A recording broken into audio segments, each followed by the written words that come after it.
todos los temas de un libro que se llama El grito de la serpiente. Como ya dijimos, es precisamente ese enemigo que vive y habita, ¿no?, en este mundo. Es el mundo espiritual donde habita y gobierna y tiene dominio y poder en este mundo. Si tú recuerdas, ya hemos hablado acerca de quién metió la duda, ¿verdad?, al mundo. Fue ese engañador, Satán, ese ángel caído que vino a meter esa duda a nuestras vidas. Ya vimos en la clase pasada cómo es que Jesús se enfrentó a esa duda, ¿verdad?, en el desierto, cómo es que Él respondió ante esas preguntas. Y esas mismas preguntas que le hicieron a Jesús, día tras día se te hace a ti. ¿Tienes deseos? ¿Hay orgullo en tu corazón? ¿No deseas acaso más de lo que ya posees? Deberías de tener más. Deberías de poseer más cosas. Nunca nada es suficiente. Y así muchos otros, ¿no?, las posesiones, las riquezas y muchas otras cosas que se nos van invitando día tras día a querer tener, poseer. Pero hoy, en la clase de hoy, nuestro tema se llama el mundo moderno, el postmoderno y la duda. Seguimos, a pesar de la época en que Jesús estuvo, ya lo siguió trabajando, siguió haciendo su trabajo. No paró ahí, Él sigue. Y por ahí dice un dicho: más sabe el diablo por viejo que por diablo. ¿Qué significa ese dicho? Es que quiere decir que Él sigue trabajando, Él sigue conociéndonos, Él sigue sabiendo cómo somos y cuáles son esas debilidades que el ser humano posee. Y en general, cada uno de nosotros, como seres humanos, en algún momento lo hemos poseído en poca dimensión o en mucha dimensión. Pero cada uno de nosotros hemos tenido situaciones en nuestras vidas. Hemos tenido dudas y hemos creado dudas en nuestros pensamientos. Para muestra, un pequeño análisis de lo que ha pasado en nuestro mundo, de las cosas que han sucedido a través de estos tiempos. Una palabra que es conocida como antisistema, o movimiento antisistema, o grupo antisistema, o contrapoder, se refiere a aquella persona o grupo de personas con una ideología disconforme, o sea, no están conformes con algo, con el orden público, religioso, social establecido, que mediante reivindicaciones o acciones tratan de cambiar eso que a ellos no les gusta. Están en contra del sistema, están en contra de todo lo que se dice, se hace o se piensa. Y no solamente paró allí, no ha parado ahí. Todos en algún momento en la historia hemos tenido ese tipo de pensamientos, hoy en la actualidad. Pero también en la pre-modernidad, antes de la modernidad, es aquel que depende de otros o de otro para conocer la verdad, es la cosmovisión de la Edad Media. ¿Qué pasó en ese entonces? Recuerda que hubo un tiempo donde la Biblia no era algo que todos podían tener. Solo algunos círculos, y específicamente en aquel entonces, cuando se hicieron los concilios en el año 360 y tantos, en esos años solo pocos tenían esos escritos. Por consiguiente, no había imprenta en su momento.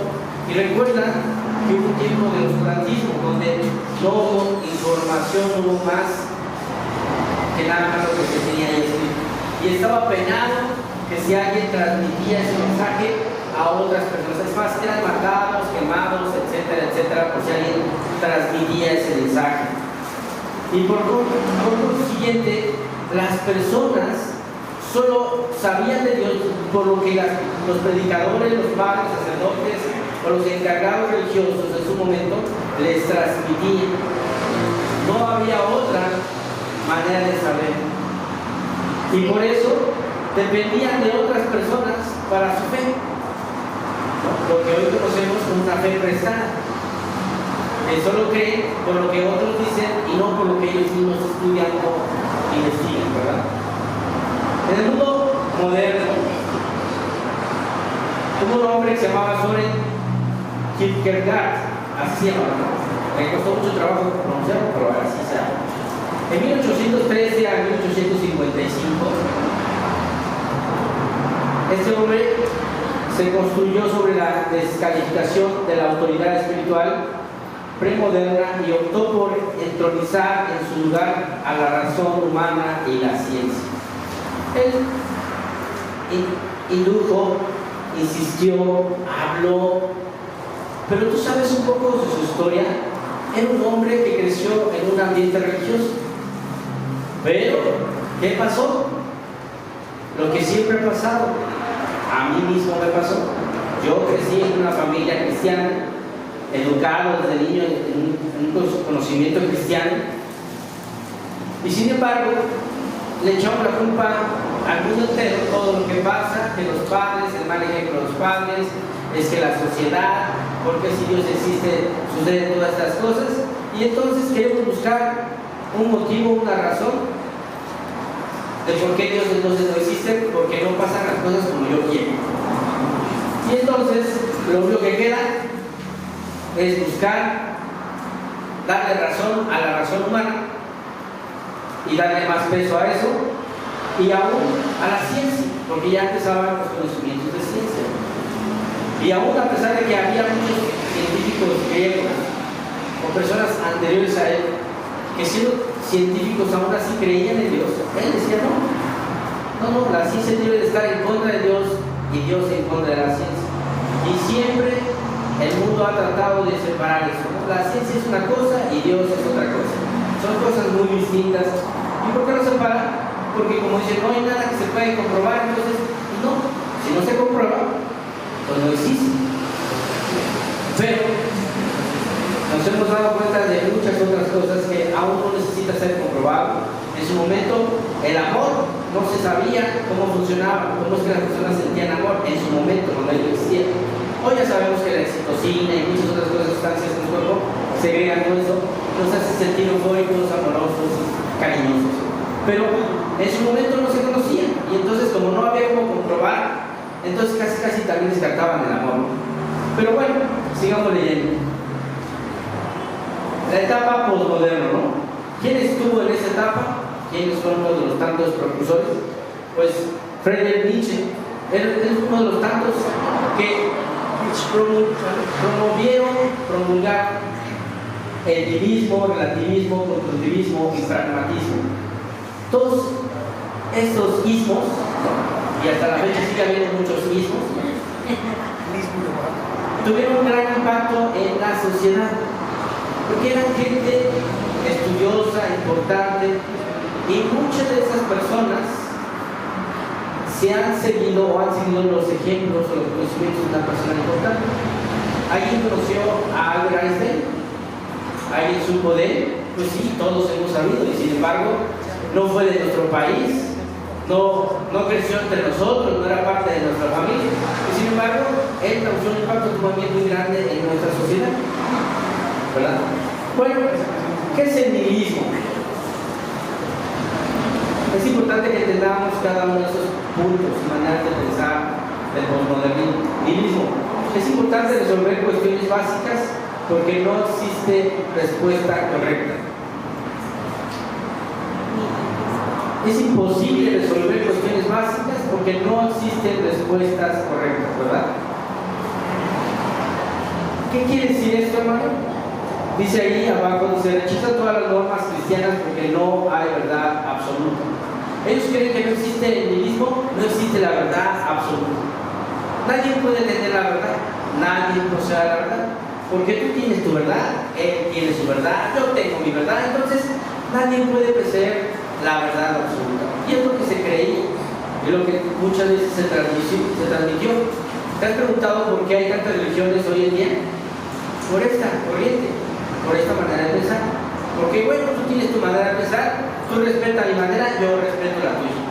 Tú déjame hacer mi voluntad y seguir a Dios a mi manera, tú sigue a Dios a tu manera. Y esa corriente sigue influyendo hasta el día de hoy. El relativismo dice que la verdad varía de persona a persona y de sociedad en sociedad, ¿verdad? Mira el caos moral como una opción, una oportunidad para ajustar los valores del cristianismo a la cultura en turno. Dice que esto varía, que no podemos tener una verdad y no puede haber una relación correcta porque depende de la cultura, lo que para ti está bien, para otros está mal. Un ejemplo, allá en las zonas áridas y congelantes, ¿no?, de los polos, hay costumbres donde la gente acostumbra a dormir juntas, y cuando las personas llegan visitas de fuera, les comparten a sus esposas o sus esposos para que no pasen frío. ¿Tú compartirías entre la cultura tu esposo, tu esposa, tu pareja con alguien más? No, ¿verdad? Pero al final de cuentas, ellos se basaban en eso, y entonces por eso, como cada quien tenía su cultura, era su manera de pensar, y cada quien tenía sus propias leyes. Pero si te das cuenta y puedes pensar en las leyes que existen en el mundo, tanto en esos países o en cualquier otro país que existen leyes, todas son muy parecidas. En todas, si tú matas, en ninguna vas a ver que te den un premio por haber matado a alguien inocentemente. Ninguna. Todas tienen algo, un juicio. Algunos los decapitan, otros los matan, otros los ahorcan, pero todos tienen una sentencia, todos, ¿no? Aunque nuestro país no está a favor de la muerte, ¿no?, por haber matado a alguien, pero sin embargo te encarcelan todo de por vida. Entonces, siempre, a pesar de las sociedades que no existan la misma política, cultura, siempre va a existir una moral similar, siempre. Pero el relativismo dice que está en contra de eso. Y mira en ese caos la oportunidad para ajustar valores cristianos para la cultura en turno. ¿Qué te crees? ¿Te gusta cantarle a Dios, alabar a Dios y amar a Dios? ¿Pero qué crees? Soy alcohólico. No importa, vete en la iglesia, bienvenidos todos los alcohólicos. No importa cómo tomas, si tomas o no tomas, tú eres bienvenido. Ya Dios te perdonará. No, es que yo soy bien mujeriego. No importa, tú vete a la iglesia, puedes ser bien infiel, andar con todas las mujeres que quieras, pero en la iglesia te aceptamos. Y es lo que hace el relativismo. Acepta a las personas, no importando, aun cuando vaya en contra de la Biblia, los aceptan para tener adeptos y para tener más personas. O simplemente no les preguntan cómo viven. Mientras tú vengas a la iglesia, haz lo que quieras, vive como tú quieras, como a ti te guste, no pasa nada. El constructivismo sostiene que las preguntas elementales no se pueden responder porque la verdad no se descubre, sino que se inventa o construye por el esfuerzo humano. Eso es lo que siempre se ha creído durante muchos años.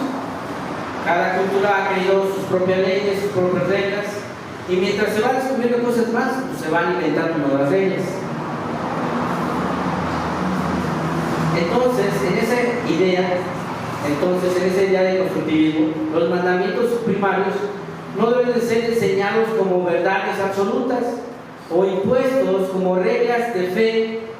Se debe permitir que la gente experimente a Dios y pueda construir su propia relación con Él. En ese pensamiento, cuando tú vas a una iglesia con este tipo de pensamiento constructivismo, pues tú creas tus propias reglas. Tú no necesitas obedecer los mandamientos, no. Aunque sabemos que en la Biblia hay mandamientos que no puedes dejar de hacer. Hay mandamientos primarios, secundarios y de opción. Puede ser la tercera parte, pero no son obligatorios cumplir. ¿Cómo que sería esa parte? En el caso de que dice la Escritura, cuando unos comen carne y otros no, ¿verdad? ¿Qué dice la Escritura acerca de eso? Si tú lo que comes le hace daño a tu hermano, dice no lo comas enfrente de él, no dice no lo comas, dice no lo comas enfrente de él. Entonces, ese tipo de mandamientos son opcionales, porque tú puedes comerlo, pero si a la otra persona le hace daño, mejor que no lo coma, para que él peque, ¿verdad? Pero cuando son mandamientos de hay un solo Dios, hay una sola fe, un solo Espíritu, eso no puede cambiar. Eso no debe de ser transformado. Así es. Pero el constructivismo busca que todo pueda ser transformado, todo puede ser cambiado a tu manera. Mientras tú te sientas bien, si así quieres seguir a Dios, tú síguelo así, no pasa nada. Tú quieres ser un hombre mentiroso, tú sigue así, no pasa nada. Tú ser un buen cristiano, mientras vengas a la iglesia, no pasa nada. Luego viene el pragmatismo, que la verdad es cualquier cosa que nos ayude en la vida a conseguir la realización de nuestros propios personales y sociales. ¿Qué quiere decir? No importa lo que suceda, mientras tú consigas lo que tú quieras en tu vida. Tú mereces más, tú mereces todo. Tú decrétalo y va a ser tuyo. ¿Quién no ha oído eso? No, es que en la vida cristiana, ¿no?, se demuestran indulgentes y aún proactivos y a favor de homosexualismo, cultura del aborto, del feminicidio, del feministas, y etcétera, etcétera, etcétera. Y empiezan a estar a favor de todas esas corrientes, que aún bíblicamente está Dios en contra de vivir así. No está en contra de que, se va al infierno, no. Todos somos pecadores, todos cometemos errores, pero está en contra de que sigamos viviendo erróneamente. Y que Dios desea que nuestras vidas sean de provecho. Entonces, hay muchas iglesias que llegan en esas ideologías, adquieren esas ideologías y dicen, no, si tú eres cristiano, no debes de padecer escasez económica. Tú debes de pedirle a Dios que te bendiga y que te dé lo que tú necesitas, porque tú debes de declararlo y tú debes de predicarlo y decir que Dios te dé más. Porque todos los cristianos deben ser ricos y millonarios, así como yo, dice el pastor. ¿Quién no ha visto eso? Y todos los que quieren ser como yo, que me den 100 pesos para que seamos iguales, ¿no? Y empiezan a recibir dinero todo, ¿no? Y si quieres saludar al pastor de frente, dale uno de Sor Juanita para que le vaya bien al pastor. Y así se empiezan a tener ese tipo de ideas y creer que debe existir la opulencia, la riqueza, y que si eres cristiano no debes de ser una persona humilde. Entonces quiere decir que Dios no está contigo si eres humilde. Pues no es así. ¿Y por qué se muestran indulgentes? Porque no pasa nada. ¿Tú crees en la Santa Muerte? No pasa nada. Mira, además, vamos a hacer una misa, ¿no? Aunque está en contra de Dios. ¿Tú crees en aquello? No pasa nada, porque pues en esta nueva corriente de ideología no pasa nada, ¿no? Tú ven y busca a Dios. Pero ¿tú crees que todas estas ideas que te he dicho alguna vez no ha pasado, no te ha tocado, no has visto, no has conocido a alguien? Sí, todos los hemos visto en algún momento. Por eso nuestro deber es no empaparnos de esas ideologías, esos pensamientos, porque al final de cuentas nos va a apartarnos de Dios. ¿Qué es más fácil? ¿Cómo es más fácil convertir a una persona que no cree en Dios? ¿Es irte a vivir como Él vive? Dices, hoy voy a ir a vivir contigo y me voy a vivir como tú eres. Si te vas a las discos, a las fiestas, si tú te gustan las drogas, si te gustan las mujeres, si te gusta, lo voy a hacer todo lo que tú hagas para que te conviertas a la fe conmigo. Punto número 1. O punto número 2 es compartirle la fe, insistirle, invitarla y, si es posible, convencerlo con tus palabras, razonamientos y también con la Biblia, porque dice que toda escritura está inspirada por Dios y es útil, ¿verdad?, para educar, corregir y reprender. Es la única forma, porque si tú te quieres volver como ellos, es más fácil que tú caigas en pecado a que tú los conviertas, ¿verdad? Por eso es muy importante que tú convenzas con razón, que tú convenzas con conocimiento, con pleno conocimiento de lo que tú crees. Y hoy el cristianismo, hermano, es así. Necesitas estar convencido de lo que crees, porque si no estás convencido, la verdad, entonces puedes caer en esos otros pensamientos de una fe prestada, de una fe que solo es porque los demás te lo dicen. ¿Por qué lo haces? ¿Sabes? Porque mi abuelita me dijo, es que mi abuelito, es que mi papá me llevó, y no es por una convicción personal. Por eso, hermanos, vamos a las Escrituras para ver qué dicen las Escrituras. Que lo veremos tal como es. Y todo el que tiene esta esperanza en Él se purifica a sí mismo de la misma manera que Jesucristo es puro. Hoy la gente no cree en la pureza. Hoy la gente no cree que tener un noviazgo puede tener un noviazgo puro. Que no es necesario. Hay que experimentar, hay que probar para ver qué se siente. Ya nadie se debe de casar de blanco, ¿no? Ya, si nunca has experimentado el sexo, ya, híjoles, estás fuera del idealismo, del conocimiento, de lo normal. Pero ¿qué dice aquí? Tú debes de empezar a entender lo que dice la Escritura. Dice, fíjense cuánto Dios te ama, que te ha decidido que tú seas su hijo. ¿Por qué lo decidió? ¿Tú eres un hombre bueno?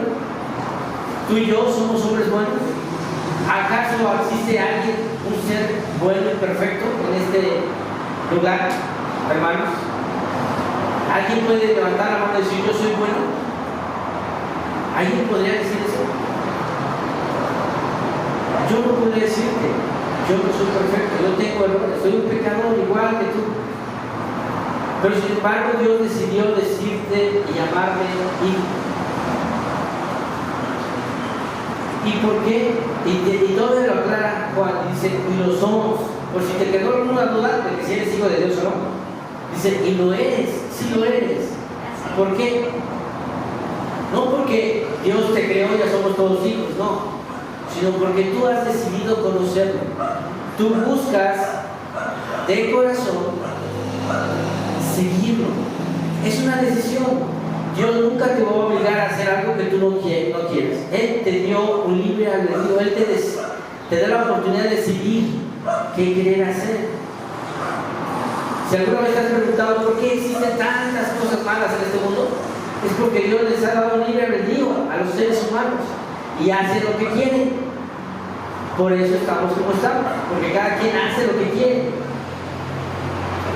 Pero las personas que se digan ser cristianas o que se digan amar a Dios, deben de hacer lo que hizo Dios, lo que ha enseñado Dios, cómo vivió Jesús. Amén. Dice, queridos hermanos, ya somos hijos de Dios, aunque no sabemos todavía, aunque no se ve todavía lo que seremos después. ¿Qué significa esto, hermano? Es que, ¿quién de nosotros es perfecto? Nadie. Pero sin embargo Jesús, ¿qué nos pedía una y otra vez? Sean perfectos. Imítenme, sigan mi ejemplo, ¿verdad? Decía una y otra vez, yo todo lo que hablo, lo hablo porque mi Padre así me lo ha ordenado. Todo lo que hago es porque mi Padre me ha ordenado hacerlo. Era un hombre obediente en toda la extensión de la palabra. ¿Alguna vez nosotros hemos sido obedientes a nuestros padres, principalmente? No, ¿verdad? Nos cuesta mucho. Y hemos crecido en una cultura, en una sociedad donde es difícil obedecer. ¿Quién no se ha pasado alguna vez un alto? ¿Quién no alguna vez, por lo menos, le ha mentido a su mamá? ¿Quién no, por lo menos, alguna vez no ha dicho toda la verdad? ¿Verdad? Y sin embargo, ¿qué nos pide Dios? Obedecer y someternos, ¿verdad? Dice, y todo el que tiene esta esperanza en Él se purifica, así como Cristo es puro. ¿Jesús convivió con mujeres? Sí, ¿verdad? Pero ¿alguna vez se le acusó de tener relaciones sexuales con alguna mujer? ¿Alguna vez en la actualidad conocemos a algún hijo de Dios, de Jesús? No. Y sin embargo, le siguen diciendo que ahí está su descendencia, pero no hay ninguna demostración de eso. Sigamos leyendo Juan capítulo 3, versos 4 al 10, sigamos leyendo, dice, pero todo el que peca hace maldad, porque el pecado es la maldad. Ustedes ya saben que Jesucristo vino al mundo para quitar los pecados y que Él no tiene pecado alguno. Así pues, todo el que permanece unido a Él no sigue pecando, pero todo el que peca no lo ha visto ni lo ha conocido. Vamos a parar tantito ahí. ¿Cómo puedes saber si alguien realmente es un cristiano? Porque no vive en el pecado. No vive. ¿Qué es vivir en el pecado? Alguien que hace constantemente algo. Alguien que se le conoce como mentiroso, ¿es por qué? Porque siempre que le preguntas algo dice una mentira. O siempre te dice otra cosa, no la verdad. ¿Verdad?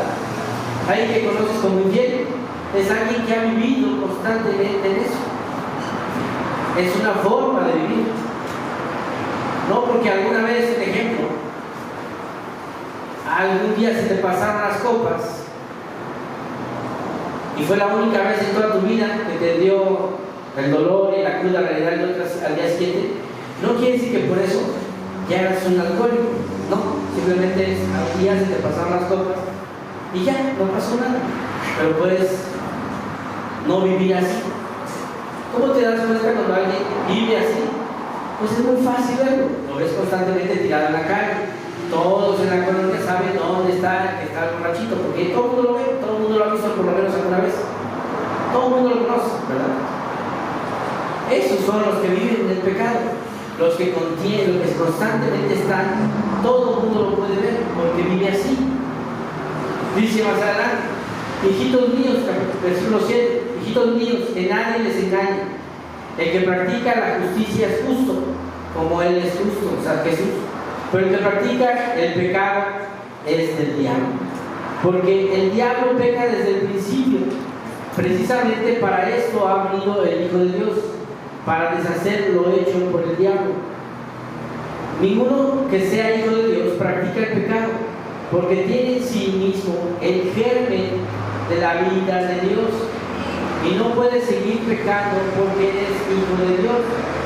Se sabe quiénes son hijos de Dios y quiénes son hijos del diablo, porque cualquiera que no hace el bien y no ama a su hermano no es de Dios. Si en algún momento te quedó duda cómo es ser agradable a los ojos de Dios, o ser hijo del enemigo, del diablo, te da un ejemplo al final: el amar a tu hermano. Y él mismo lo dice en versículos antes. ¿Cómo puedes decir que amas a Dios a quien no ves y no amas a tu hermano a quien sí ves? Eso no es correcto, no es algo sano, no es algo correcto. ¿Cómo vas a demostrar que crees en Dios? A través de las personas. ¿Tú y yo crees que podamos hacer algo para Dios o por Dios? Nada. Podrías dar todo tu dinero, podrías sacrificarte, podrías crucificarte. ¿Crees que en algo eso Dios pueda ser mejor? ¿O le sirva algo a Dios, le beneficia algo a Dios lo que tú haces? No, hermano. Dios no necesita nada del ser humano. Nosotros necesitamos de Él. Y por eso Dios dice: ¿cómo vas a demostrar que me amas? Con las personas que te rodean. Por eso el mandamiento más importante de la ley es amar a Dios sobre todas las cosas, y el otro que dice a Jesús es igual, lo importante es amar a tu prójimo como a ti mismo. ¿Eso que demuestra? Que te amas a ti primero, que sabes amarte, porque muchas personas ni sabemos amarnos a nosotros mismos, y sabes amar al otro de frente, porque eso lo demuestras con actos de amor. No solamente basta que le digas a alguien que te la amas, ¿verdad? Si tú tienes una novia, así que tienes novia, no solamente basta decirle: ay, te amo, eres hermoso. No, tienes que invitarle sus chocolates, tienes que llevarle flores, tienes que traerle sus regalos. No basta con palabras, necesitas demostrárselo con actos de amor. De la misma manera Dios necesita ver que tú crees en Dios, que tú lo amas, con actos que se demuestran. Amén. Sigamos leyendo capítulo 1 de Juan, capítulo 3, versículo 11 al 14. Dice: este es el mensaje que han oído ustedes desde el principio, que nos amemos unos a otros, no seamos como Caín, que era el maligno y mató a su hermano. ¿Por qué lo mató? Pues porque los hechos de Caín eran malos y los de su hermano buenos. Vamos a parar tantito ahí. Si tú recuerdas la historia, no es porque él nació malo. Los dos nacieron y crecieron, se desarrollaron. Pero uno decidió guardar rencor y amargura en su corazón. ¿Qué dice la misma Biblia y qué dice el razonamiento? Cuando tú piensas un poquito, ¿qué pasa con una persona es lastimada por alguien? Pongamos, mujer, tu esposo te engañó, te fue infiel. ¿Qué pasa? Hombre, ¿qué pasaría si tu mujer te fuera infiel y te engañara? Pero ¿qué pasa si empiezas a alimentar esa amargura en tu corazón y no lo quitas? No perdonas, no pasas por alto la ofensa y lo guardas en tu corazón. Eso va a volverse un resentimiento y eso lo vas a creer con todas las personas que lleguen a tu vida. Vas a creer que todos van a ser así, es que todos van a ser así, no hay ni uno que sea bueno, porque todos son infieles. ¿Y qué pasa cuando una mujer o un hombre crece en su vida sin creer en el amor? ¿Qué crees que va a pasar? Va a ir matando todo en su ser. Y si no está el amor, va a estar el odio, el rencor, el resentimiento, la amargura. Y todo eso lo vas dejando que crezca en tu corazón. Y al final, por eso la gente mata, lastima y hiere. Por cualquier motivo. Y tú escuchas a los que mataron por primera vez. No, es que, híjole, no sé por qué lo dicen. Es que sentí rabia, sentí coraje.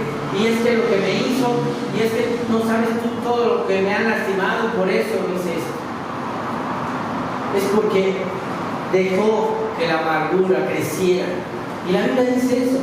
No dejes que la amargura en una planta crezca en tu corazón, porque después va a contaminar todo su ser. Y por eso Dios dice, arranca de ti eso. Quita lo que no sirve. Perdona, pasa por alto la ofensa, porque si tú sigues viviendo así, en esa amargura, en ese resentimiento con las personas, al final vas a encontrar destrucción. Y ni tú vas a ser feliz y ni vas a dejar que nadie sea feliz. Sigamos leyendo. Hermanos míos, no se extrañen si los que son del mundo los odian. Nosotros hemos pasado de la muerte a la vida y lo sabemos porque amamos a nuestros hermanos. El que no ama aún está muerto. La muestra más grande de que eres cristiano es que tú ames. Que tú aprendas a perdonar, a pasar por alto la ofensa, a que seas compasivo, misericordioso, bondadoso, humilde. Son los frutos del Espíritu.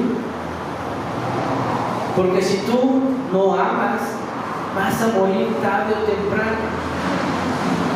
Va a morir tu corazón, va a morir tus emociones, tus sentimientos y a tu alrededor no vas a creer.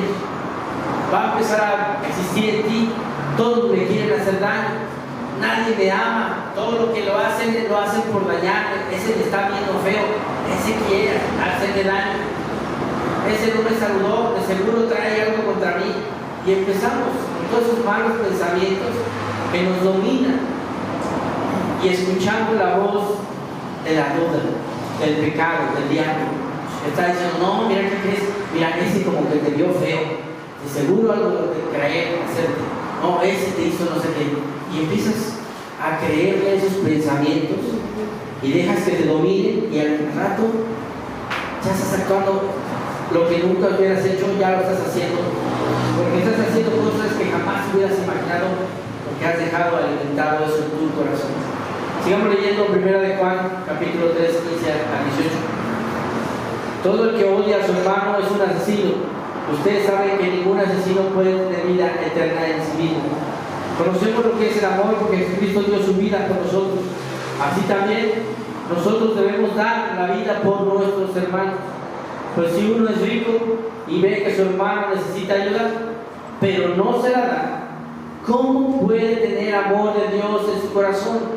Hijitos míos, que nuestro amor no sea solamente de palabra, sino que se demuestre con hechos. El tener amor al prójimo, tener compasión al necesitado, es una muestra. El que tú vayas al servicio, cuando estamos en ayuda a los necesitados, tú vas, es una muestra de amor.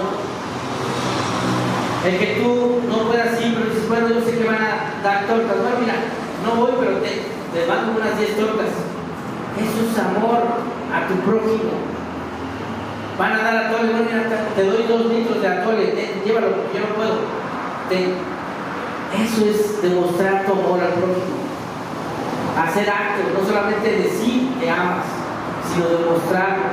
Y recuerda que esto es algo que Jesús nos encargó: cubrir las necesidades del necesitado, dar lo mejor. No es para que te quedes pobre, sino dar lo que tú puedas dar, para que ambos tengan lo suficiente, ¿verdad?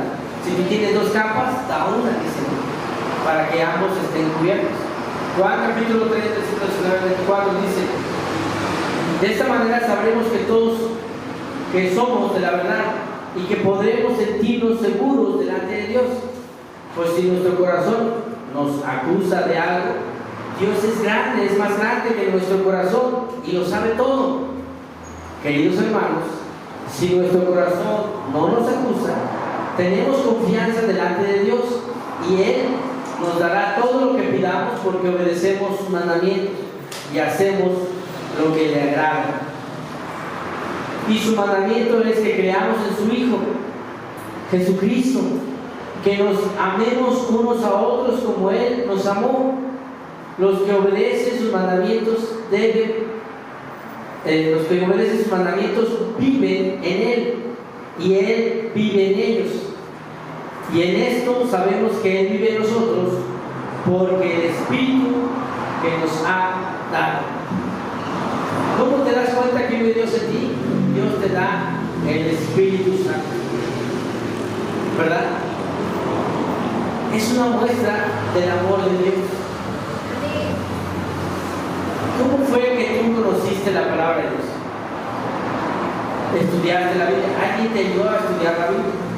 Tú mismo tomaste decisiones, empezaste a hacer cosas y empezó a haber cambios en tu vida al obedecer la Biblia, porque hubo cambios. Y cuando hay cambios en tu vida te das cuenta que algo funciona.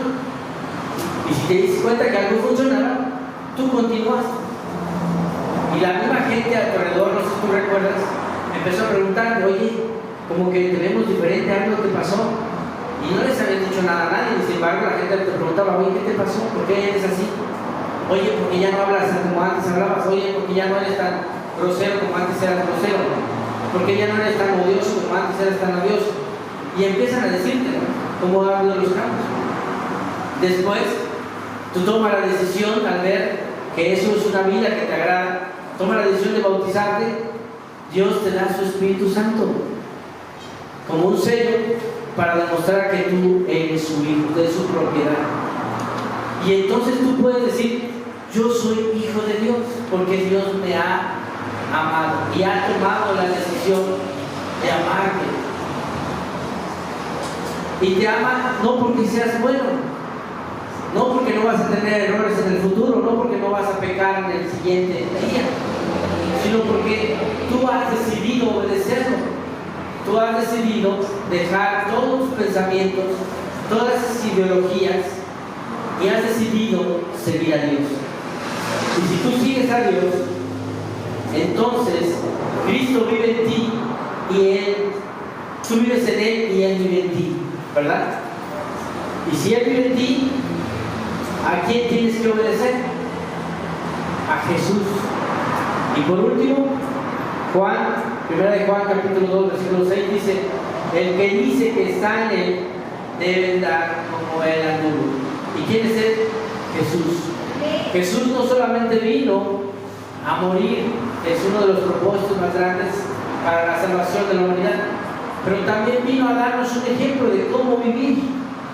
Vino a mostrarnos de cómo sí se puede vivir agradando a Dios, aún siendo hombres, aún siendo imperfectos, aún siendo pecadores. Se puede vivir agradando a Dios.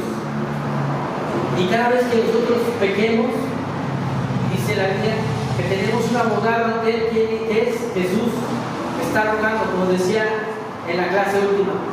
¿Por qué el diablo tiembla? Porque sabe que Jesús está rogando por ti, porque sabe que Jesús te está cuidando. Él no va a dejar que el diablo te lleve, te arranque, pero esa es tu decisión. Es algo que tú tienes que decidir, porque Dios te dio el libre albedrío. Tú decides si hacer la voluntad de Dios o seguir haciendo tu voluntad. Al final ya sabes qué quieres. La vida va a volver. Esa es tu decisión. Es decisión personal. A nadie se debe de obligar a seguir una u otra cosa. Cada uno es libre de vivir y de hacer su voluntad. Y ojalá tome la decisión de hacer la voluntad de Dios. Vamos a terminar con una oración, compañeros.